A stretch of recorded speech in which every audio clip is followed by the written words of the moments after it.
Jangan donasi untuk Palestina, karena kalau semua uang donasi itu benar-benar sampai ke Palestina Gaza, harusnya sekarang orang di sana udah hidup makmur dan pada naik Ferrari semua. Di video ini, aku mau jelasin gimana sistem donasi yang awalnya buat bantu orang Palestina, pelan-pelan malah jadi sebuah bisnis. Jumlah donasi dari Indonesia aja sebenarnya udah cukup buat bikin Gaza jadi kayak Singapura. Bahkan tanpa ngitung bantuan dari negara-negara lain. Buat yang belum kenal aku Ahmad dari Palestina Gaza. Sekarang udah 4 tahun tinggal di Indonesia. Dan aku juga bakal senang banget kalau Anda follow aku. Hampir 2 tahun terakhir sampai hari ini, aku masih sering dapat tawaran kerja kayak gini. Aku ditawarin beberapa yayasan buat kerjasama dengan cara keliling ke masjid-masjid. Tugasnya cerita tentang penderitaan rakyat Palestina, terus minta donasi. Dan mereka janji bayaran 1,5 juta rupiah. Cuma dalam 1 hari aja. Bayangin, sebulan gaji aku bisa sampai 45 juta rupiah. Aku langsung nolak karena itu haram. Masa cuma ngobrol 30 menit di masjid, bikin orang sedih karena Palestina, terus aku dibayar 1,5 juta. Padahal aku udah bukan mahasiswa lagi, aku baru sudah 2 minggu yang lalu, dan sekarang sebenarnya aku lagi butuh banget pekerjaan.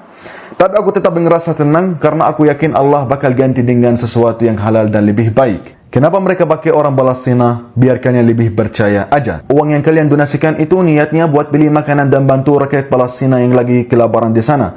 Bukan buat dibagi-bagi dulu di sini, baru sisanya dikirim. Demi Allah, aku sampai nelpon orang-orang Palestina yang di sini. Aku nasihatin mereka, aku bilang, udah tinggalin aja kerjaan kayak gitu. Tapi mereka cewek dan masih kerja dengan cara seperti itu. Coba jujur aja, pernah nggak kalian lihat acara tentang Palestina tapi nggak buka donasi? Nggak pernah kan? Nggak ada yang ngasih edukasi. Dan aku mau buktiin, kalau banyak dari kalian sebenarnya belum punya pengetahuan tentang Palestina. Aku bahkan nggak perlu bersembah, mungkin 50% dari kalian nggak tahu di mana Masjid Al-Aqsa dan di mana Qubbatus Sakhra dari 2 foto ini. Kenapa yang dipakai selalu nama Palestina? Karena mereka tahu Palestina itu salah satu hal yang paling bikin orang Indonesia cepat tersentuh. Pernah nggak sih Anda lagi duduk santai di kafe gitu, menikmati akhir pekan, terus secara refleks nge-scroll layar HP, dan tiba-tiba lini masa Anda tuh penuh sama berita krisis kemanusiaan? Sering banget tuh kejadian. Iya kan? Ada video bangunan yang hancur, terus wajah anak-anak yang ketakutan, dan keputusasaan yang benar-benar nyata. Di detik itu juga, jantung Anda mungkin berdetak lebih cepat. Ada semacam pukulan psikologis di ulu hati yang bikin Anda langsung mikir, wah, saya harus ngelakuin sesuatu nih. Saya harus transfer bantuan hari ini juga. Betul, dan reaksi kayak gitu tuh sebenarnya sangat wajar. Itu bukti nyata kalau sistem empati di otak kita berfungsi dengan baik.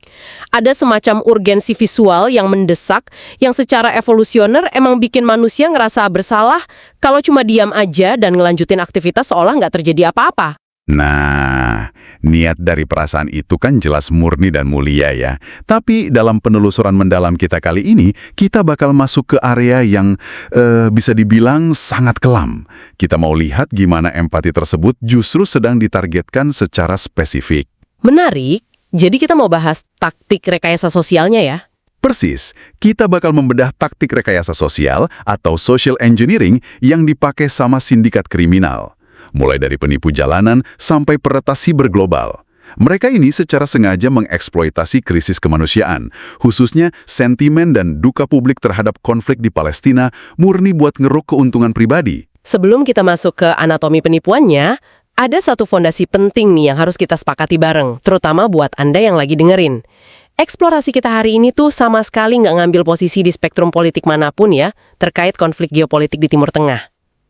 Benar banget. Kita bakal berdiri murni secara objektif. Fokus pembedahan kita hari ini cuma ke pihak ketiga, para oportunis jahat ini yang ngebajak informasi, memanipulasi rasa kemanusiaan, dan ngejadiin tragedi sebuah bangsa sebagai model bisnis perampokan, baik digital maupun fisik. Oke, mari kita bedah ini.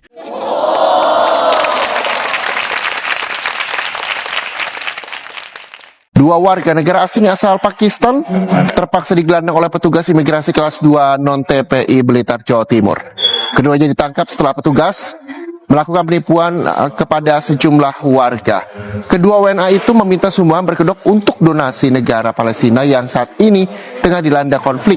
Tak hanya itu, kedua tersangka juga meminta sumbangan dengan cara memaksa. Aksi ini terungkap setelah sejumlah warga yang resah dengan perilaku kedua tersangka kepada petugas. Total ada 263 juta rupiah yang dikumpulkan dari uang sumbangan itu. Di hadapan petugas, kedua WNA itu mengaku bahwa uang yang terkumpul dari donasi digunakan untuk kebutuhan pribadinya. Beredar video 3 wanita di Binjai diduga pura-pura menggalang dana untuk Palestina viral di media sosial. Mereka diduga memanfaatkan kesempatan yang dimana Palestina masih dijajah Israel. Tak heran banyak pihak di Indonesia membuat penggalangan dana untuk rakyat Palestina. Namun ternyata masih ada saja oknum yang mencari keuntungan dari aksi tersebut. Modus 3 wanita berhijab meminta sumbangan buat rakyat Palestina di kota Binjai, Sumatera Utara dibongkar warga sekitar.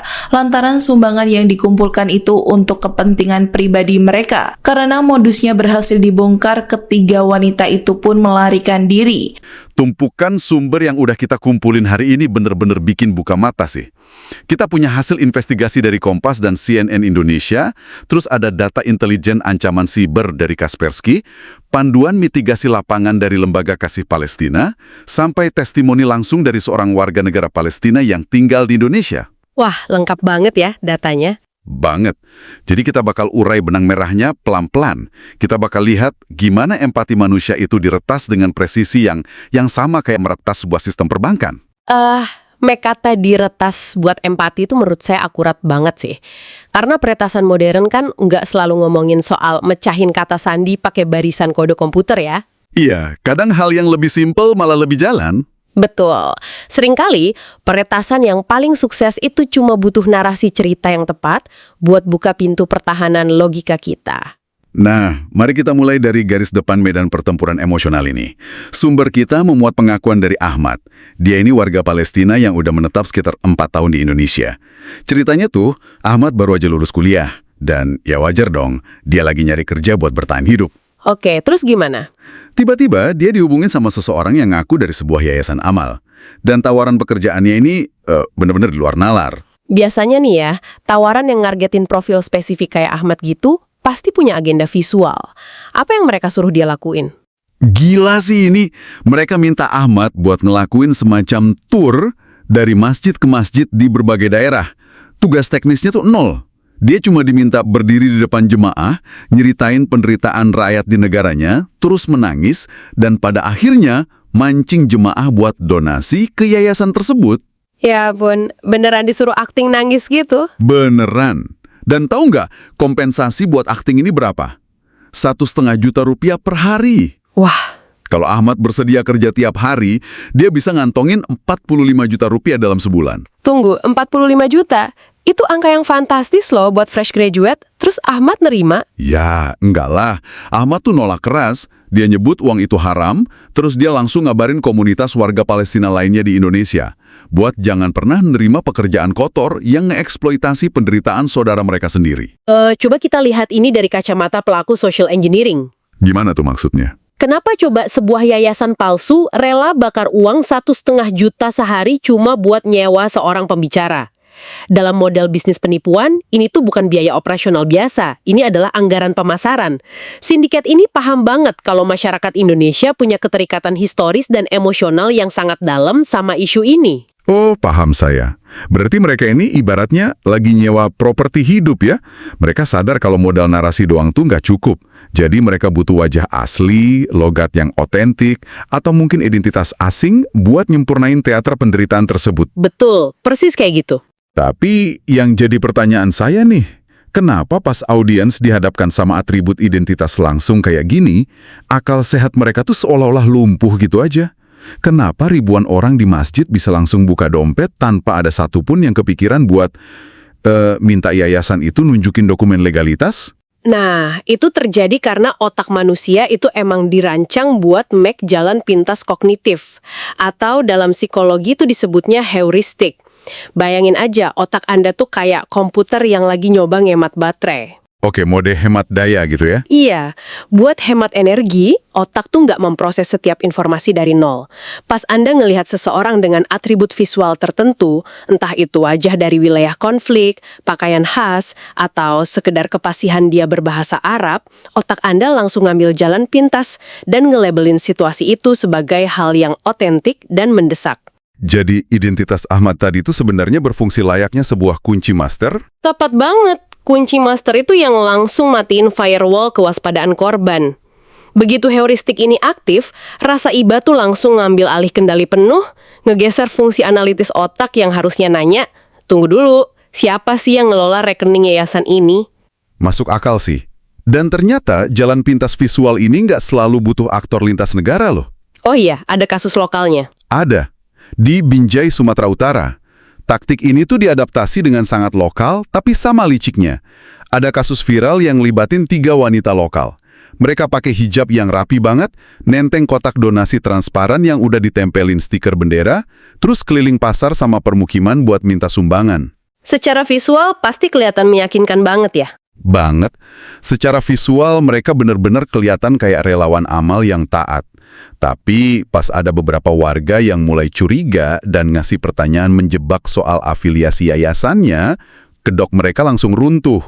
Uang di kotak itu murni buat memperkaya diri mereka sendiri, dan akhirnya mereka kabur buat ngehindarin amukan massa. Kasus di Binjai ini nunjukin kalau penipu itu ngerti banget cara ngerakit properti teater. Pakaian yang rapi, stiker bendera, kotak donasi, itu semua cuma ilusi optik. Mereka tuh lagi nyiptain lapisan otoritas moral palsu dengan harapan masyarakat bakal segan buat nanya-nanya ke orang yang kelihatannya lagi ngelakuin pekerjaan suci. Ngomongin soal rasa segan, kayaknya itu tuh kelemahan fatal yang paling sering dieksploitasi ya. Nah, kalau taktik di Binjai tadi kan ngandelin ngasa iba visual.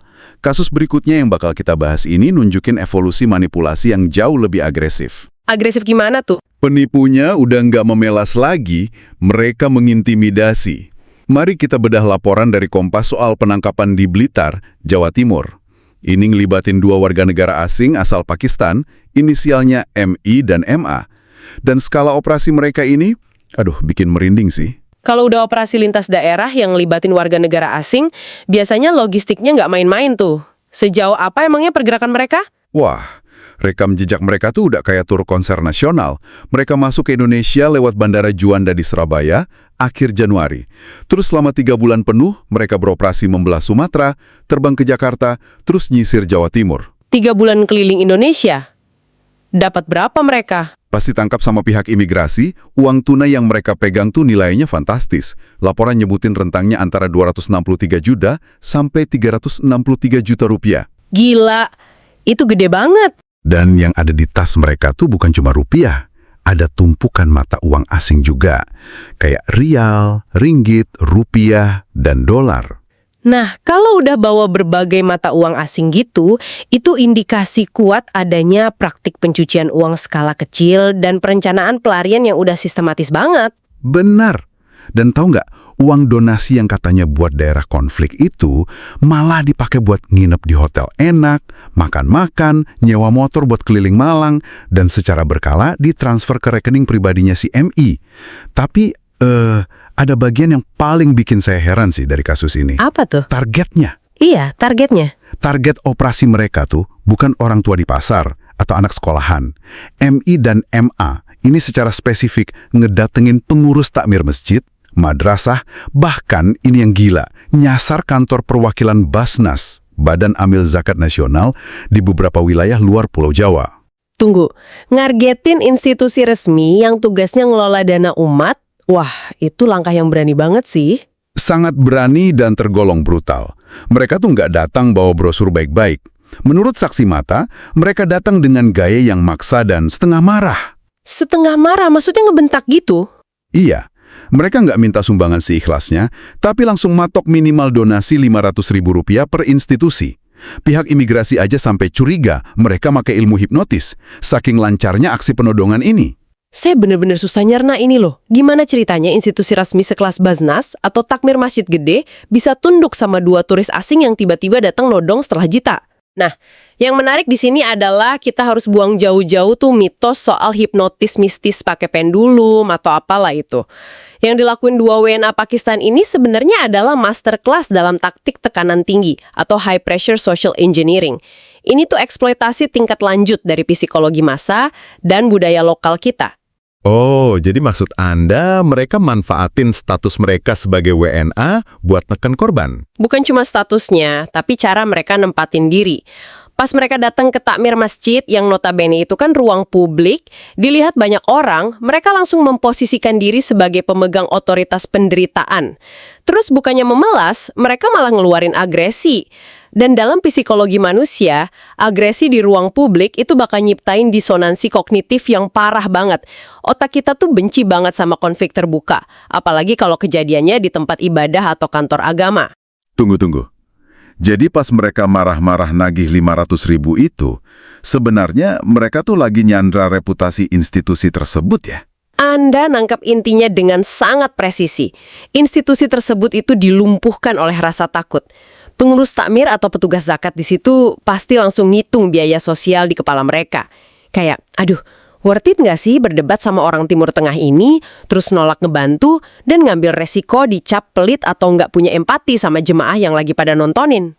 Astaga, saya baru lihat mekanismenya sekarang.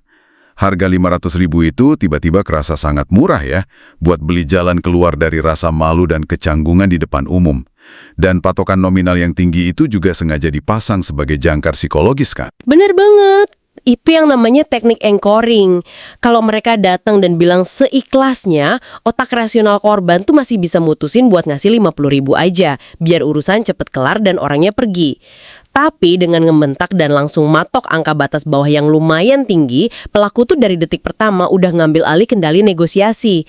Pada dasarnya institusi-institusi ini kalah gertak sama rasa sungkan mereka sendiri. Wah, itu manipulatif banget ya. Mereka nggak ngeksploitasi rasa iba, tapi mereka ngeksploitasi kepanikan sosial kita. Tapi gini, intimidasi fisik kayak gini, seefektif apapun itu, tetap punya batasan geografis kan. Kayak 2 WNA pemeras tadi. Mereka butuh waktu 3 bulan keliling, capek pindah-pindah pulau, nyewa motor, cuma buat ngeraup 300 juta. Nah, disinilah teknologi benar-benar merubah permainan. Di ruang siber, sindikat kejahatan bisa mengotomatisasi manipulasi empati ini di skala yang jujur aja mencengangkan. Iya benar. Transisi dari penipuan fisik ke ruang digital itu ibarat transisi dari bisnis eceran jadi industri berskala global. Skala eksploitasinya udah eksponensial. Coba deh kita lihat data intelijen ancaman siber dari Kaspersky yang dilaporin sama CNN Indonesia. Data ini memetakan ledakan penipuan yang pas banget waktunya sama memanasnya konflik Israel-Hamas. Kaspersky itu ngedeteksi lebih dari 540 kampanye email penipuan berbahasa Inggris. Dan mereka ngidentifikasi lebih dari 500 situs web palsu yang dirancang khusus buat membonceng krisis kemanusiaan ini. 500 situs web palsu itu jelas bukan dibikin manual sama satu orang sambil ngopi ya. Itu udah pasti hasil generasi massal yang dilakuin sama sindikat terorganisir. Dan yang bikin saya takjub tuh, kecerdikan linguistik mereka. Kita kan tahu ya, penyedia email raksasa pasti punya filter spam otomatis berbasis AI yang ketat banget buat ngedeteksi penipuan.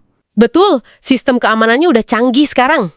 Nah, tapi para peretas ini meresponsnya dengan ngelakuin eksperimen bahasa, semacam A/B testing gitu terhadap filter algoritmanya. Di laporan itu disebutin, penjahat siber ini tuh sengaja banget ngehindarin kata-kata transaksional. Jadi, alih-alih pakai kata donasi atau bantuan dana, mereka ngerangkai kalimat yang berbunyi kayak, kami menyerukan belas kasih Anda, atau dukungan empati Anda untuk kemanusiaan. Wah, kalau kita hubungkan ini ke gambaran besarnya, itu tuh celah keamanan yang brilian banget dari sudut pandang penyerang. Iya kan? Tapi, pas sistemnya ngebaca ribuan kosakata yang isinya nilai-nilai moral kayak kemanusiaan, belas kasih, dan solidaritas, algoritmanya tuh jadi kebingungan. Teks tersebut nggak kelihatan kayak percobaan perampokan komersial, malah lebih kelihatan kayak doa atau petisi sosial yang emosional. Jadi algoritmanya berhasil dibungkam pakai bahasa moralitas ya. Dan setelah email itu lolos masuk ke kotak masuk utama Anda, nah permainannya pindah ke situs web. Pas korban ngeklik tautan di email itu, mereka bakal dibawa ke halaman yang desainnya luar biasa meyakinkan. Pasti isinya dibikin sedih banget ya. parah. Ada latar belakang sejarah konflik yang ditulis rapi banget, terus ada galeri foto-foto kehancuran resolusi tinggi yang menyayat hati, bener-bener nargetin emosi.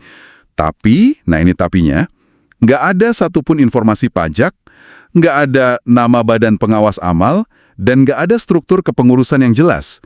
Dan satu hal krusial yang bikin saya sadar kalau ini operasi tingkat tinggi itu dari metode pembayarannya. Jangan bilang mereka nolak transfer bank biasa. Persis. Mereka nolak transfer bank konvensional. Mereka spesifik minta mata uang kripto kayak Bitcoin, Ethereum, Tether, dan Litecoin. Saya nebak sini karena kripto kan nggak bisa dilacak ya. Sekali uangnya dikirim masuk ke jaringan blockchain, uang itu langsung menguap dari radar perbankan internasional. Bener nggak? 100% bener. Mata uang kripto tuh ibarat cawan suci buat kartel penipuan donasi global. Gini ya, kalau Anda pakai bank tradisional atau kartu kredit, kan ada entitas sentral di tengahnya. Kalau tiba-tiba ada ratusan orang ngelaporin sebuah rekening atas tuduhan penipuan donasi, bank sentral atau otoritas lintas negara bisa langsung ngebekuin rekening itu dan bahkan bisa membalikkan transaksinya. Tapi kripto kan sifatnya terdesentralisasi. Nggak ada tuh yang namanya direktur utama Bitcoin yang bisa Anda telepon terus minta tolong buat batalin transfer. Jadi sebuah alamat dompet kripto itu pada dasarnya cuma deretan huruf dan angka, anonim, yang bisa dikendalin siapa aja dan dari mana aja dong. Bener banget. Coba bayangin efisiensinya. Ada pertas yang lagi nyantai di kafe di benua lain, dia tinggal monitor dashboard situs web pangsunya sambil nguras saldo rekening seseorang di Jakarta yang lagi nangis terseduh-seduh ngebaca email donasi fiktif. Dan semuanya itu terjadi dalam hitungan detik. Tanpa batas negara, tanpa birokrasi, dan yang paling serem, tanpa jejak identitas. Wah, kita benar-benar dikepung dari dua dimensi ya. Di dunia nyata, ada orang yang malsuin identitas dan ngebajak rasa sungkan kita di tempat ibadah. Di ruang cyber, email kita disusupi situs palsu yang dirancang pakai rekayasa linguistik. Mereka tuh sangat ngandalin narasi emosional yang ekstrim. Biasanya pakai frasa kayak, jika Anda tidak menyumbang detik ini juga nyawa melayang. Wih, ngeri juga bacanya. Kalimat terakhir itu sebenarnya adalah kunci dari seluruh operasi psikologis mereka. Itu tuh tekanan batas waktu atau urgensi yang dikarang. Jika tidak sekarang, nyawa melayang. Itu dirancang spesifik. Biar Anda tuh nggak punya jeda bernapas 5 menit pun cuma buat sekedar nyari ulasan yayasan itu di Google. Mereka tuh sebenarnya nggak cuma menginginkan uang Anda, mereka tuh menginginkan kepanikan Anda. Bener-bener ya. Nah, buat Anda yang lagi dengerin, mungkin pernah kepikiran gini. Alah, toh saya cuma nyumbang Rp50.000 ke tautan yang nggak jelas. Kalaupun itu penipuan, ya udahlah, anggap aja buang sial. Yang penting kan niat saya ikhlas. Tapi tunggu dulu. Sumber video kita tuh ngebongkar sebuah realitas hukum dan moral yang jauh lebih mematikan daripada sekedar kehilangan uang seharga es kopi. Wah, ini bagian yang paling kritis nih. Bisa tolong elaborasi kasus tokoh dakwah yang dibahas di video itu nggak? Karena menurut saya, itu tuh demonstrasi sempurna dari empati yang ujungnya jadi bencana yang nggak terduga. Bisa banget. Jadi sumber kita ini nyeritain kesaksian tentang seorang tokoh dakwah yang sangat terkemuka dan dihormatin banget di Indonesia. Karena beliau ini didorong oleh rasa solidaritas yang luar biasa besar buat rakyat Palestina, beliau akhirnya ngumpulin dan ngirim dana donasi dalam jumlah yang masif banget. Terus masalahnya di mana? Kesalahan fatalnya tuh, beliau merasa nggak perlu make institusi resmi yang diakui atau ngelewatin jalur diplomatik pemerintah. Beliau milih ngirim lewat saluran swasta yang nggak terverifikasi, yang menurut pertimbangan beliau saat itu bakal lebih cepat sampai. Dan ternyata uangnya jatuh kemana coba? Ya, itu dia. Umat udah ngasih dana, dananya nggak pernah nyampe ke wilayah konflik. Uang donasi yang masif itu ternyata dibelokkan dan jatuh tepat ke pangkuan kelompok teroris bersenjata di Suriah. Astaga! Jangan bilang. Iya, itu adalah skenario terburuk dari kebaikan yang buta kan? Itu fatal banget. Pencerita di video itu emang nekenin kalau si tokoh ini akhirnya terhindar dari sanksi pidana karena diyakini beliau itu murni korban manipulasi informasi dan gak punya niat jahat sama sekali. Tapi coba kita lihat implikasi hukumnya buat orang biasa. Ya, secara hukum itu bahaya banget. Di mata undang-undang, baik internasional maupun domestik, kalau Anda terbukti nyalurin uang ke rekening yang berafiliasi sama jaringan semacam itu, Anda tuh bisa dijerat pasal pendanaan terorisme loh. Coba bayangin, ironi tragisnya, uang dari jemaah yang niatnya buat beli obat dan makanan buat anak-anak korban perang, malah dipakai buat beli amunisi sama kelompok radikal buat ngebantai warga sipil tak berdosa di belahan bumi yang lain. Ini yang paling bikin merinding. Kasus ini tuh benar-benar maksa kita buat mendefinisikan ulang tanggung jawab dari sebuah empati sih. Gini ya, empati itu kan insting paling mulia yang menjahit peradaban manusia biar nggak runtuh. Tanpa empati kita ini cuma mesin. Tapi, di ekosistem informasi yang udah terkoneksi secara global kayak sekarang, empati yang nggak dibentengi sama literasi dan pemikiran kritis, itu jadinya senjata makan tuan. Kita tuh harus berhenti mikir kalau niat baik aja udah cukup. Saya setuju banget. Mentransfer uang ke rekening pribadi yang kebetulan Anda lihat di kolom komentar media sosial, itu bukan cuma ngebawa resiko kerugian finansial pribadi, tapi itu adalah resiko di mana Anda, tanpa sadar, bisa jadi tulang punggung finansial buat kartel kejahatan internasional, atau bahkan jadi penyokong dana tak terlihat buat mesin perang terorisme. Mari kita tarik benang merah dari eksplorasi panjang kita kali ini. Mulai dari aktor jalanan di Binjai, taktik intimidasi brutal WNA Pakistan di dalam Masjid Blitar, sampai ke ribuan email penipuan bersandi kripto yang membanjiri kotak masuk kita. Secara fundamental, arsitektur kejahatan mereka itu identik. Mereka semua make cetak biru yang sama, yaitu nargetin dan ngebajak emosi paling murni yang kita miliki, cuma buat membypass dan mematikan fungsi logika paling dasar di otak kita. Dan kalau kita merhatiin evolusi metodologi mereka, ada satu perenungan yang terus musik pikiran saya sih. Apa tuh? Di ranah siber, tadi kan kita lihat gimana peretas sengaja banget pakai bahasa kemanusiaan buat ngelabuin filter keamanan kecerdasan buatan. Hal ini tuh ujungnya memaksa para insinyur keamanan siber buat terus ngelatih ulang algoritma mereka. Algoritma ini diajarin buat mulai mencurigai dan memblokir email yang terlalu banyak pakai kata belas kasih, empati, atau dukungan tanpa syarat. Nah, kalau kosakata kemanusiaan kini secara resmi malah jadi indikator utama dari sebuah penipuan digital, pertanyaannya, apakah kita ini sedang berjalan menuju masa depan di mana bahasa kebaikan itu sendiri justru jadi hal yang paling harus kita waspadai? Tantangan terbesar kita ke depan itu mungkin bukan cuma gimana cara ngelindungin rekening bank kita, tapi gimana caranya kita bisa menjaga hati kita tetap terbuka buat ngebantu sesama manusia di saat infrastruktur teknologi di sekitar kita secara konstan selalu maksa kita buat naruh curiga pada setiap seruan kebaikan. Gila, itu sebuah realitas paradoks yang bener-bener gelap sih. Saat kata empati malah berubah jadi alarm bahaya buat mesin yang ngelindungin kita. Tapi renungan yang sungguh brilian buat nutup penelusuran kita kali ini. Buat Anda yang udah gabung, makasih banyak ya udah ngeluangin belasan menit waktu berharga Anda buat menyelam lebih dalam, melampaui sekedar baca judul berita yang sensasional. Nanti, kalau misal Anda lagi duduk santai, ngebuka layar HP, terus tiba-tiba ngerasain pukulan emosional yang seolah mendesak Anda buat transfer uang detik itu juga, berhentilah sejenak. Tarik napas yang dalam, kasih waktu 5 menit aja buat akal sehat Anda nangkep dan nyeimbangin empati Anda. Teruslah merawat kepedulian Anda, tapi kawal kebaikan itu pakai logika. Biar niat suci Anda benar-benar sampai ke tangan mereka yang paling butuh. Sampai jumpa di eksplorasi mendalam kita selanjutnya ya.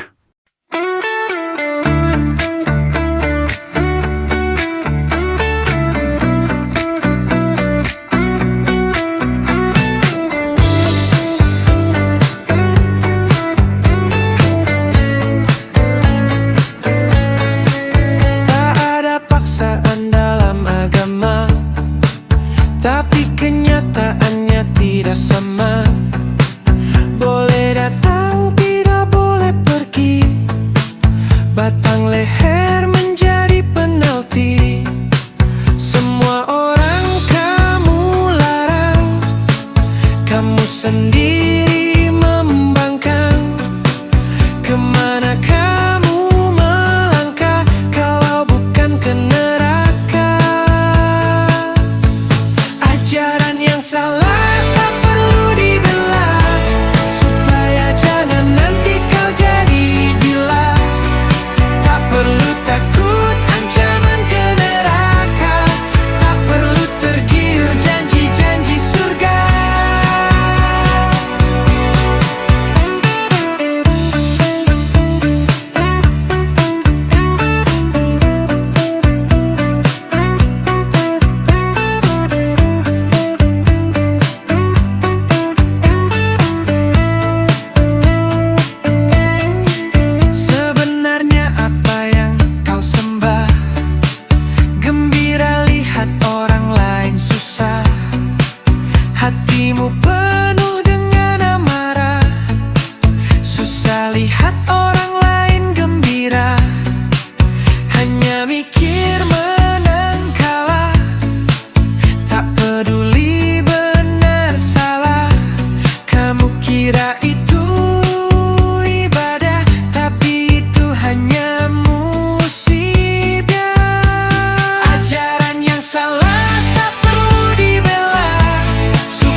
Tak perlu takut ancaman ke neraka, tak perlu tergiur janji-janji surga. Ajaran yang salah tak